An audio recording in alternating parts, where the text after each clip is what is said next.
When it comes to selling a business, there are two common transaction structures, a share sale or an asset sale.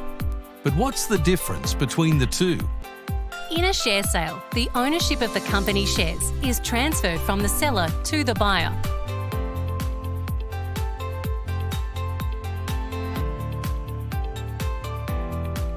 The alternative is an asset sale, where the buyer takes control of specific assets and liabilities by transferring them to a new legal entity.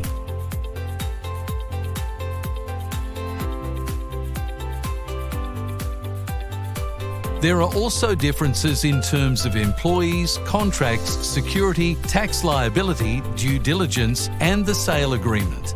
It's important to carefully consider which option is best for your business. Let's continue our discussion on the differences between a share sale and an asset sale. Let's start with liabilities.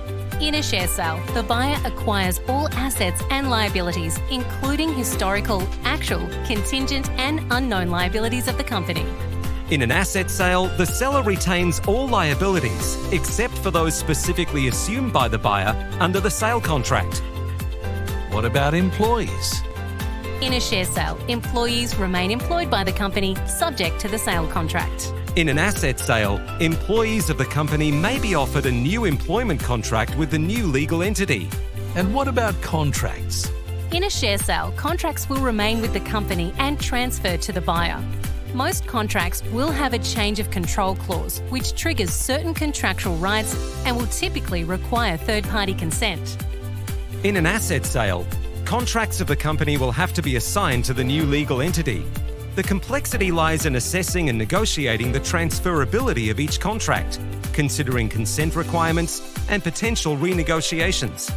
What about security interests? In a share sale, any security interests remain with the company and transfer to the buyer. The buyer will typically expect that any assets are sold unencumbered and any security is released as part of the sale. In an asset sale, the buyer can negotiate either to assume or request the removal of the security interests on each specific asset being transferred. And what about tax liability? In a share sale, stamp duty and GST generally do not apply. The seller may be eligible for a 50% CGT discount. A potential benefit to the buyer is that certain tax losses may be carried forward with the company. In an asset sale, it is subject to stamp duty in some Australian states and may attract GST, except where the sale is considered a going concern. The 50% CGT discount does not apply and tax losses stay with the seller. What about due diligence? In a share sale, as a result of the additional risks involved, the buyer will likely engage in more extensive due diligence and the seller will need to make more disclosures to prevent subsequent claims. In an asset sale, due diligence and disclosures are not as onerous and are primarily limited to financial and commercial matters, as there is limited opportunity for a past claim against the new legal entity. And finally, what about the sales agreement? A share sale agreement is typically more complex. In particular, the warranties and indemnities are more extensive and comprehensive as a result of the buyer acquiring the entire company, including its historical actions, obligations, and potential liabilities. In an asset sale agreement, warranties and indemnities will still exist, but they are typically narrower in scope.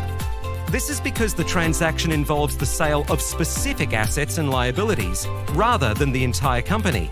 As you can see, there are disadvantages and advantages to both the seller and the buyer in both transaction structures, and they need to be considered based on their individual circumstances. To find out more, get in touch with a member of our team.